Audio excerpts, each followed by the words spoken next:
لەم ماوەیەدا زۆر بەداخەوە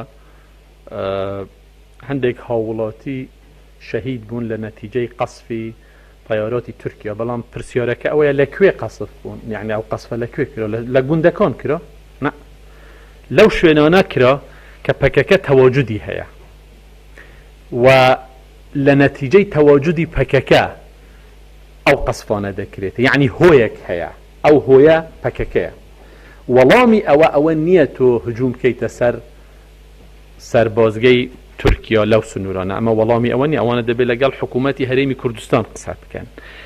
و بە حەقیقەت ئەو ئەسبابانەی کە دەبنە سەبەبی ئەم قەسفانە ئێمە دەبێت ئەوانە چارەسەر بکەین.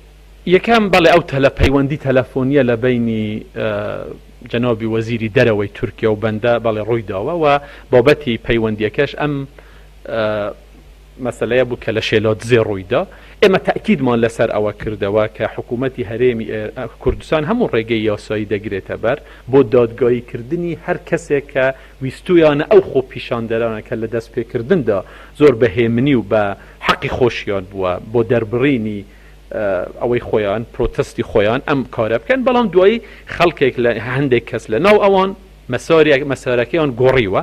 تەکیدم کردەوە کە ئێمە بەجددی ئەم هەوڵە دەدەین کە تحقیقیش دەکەین.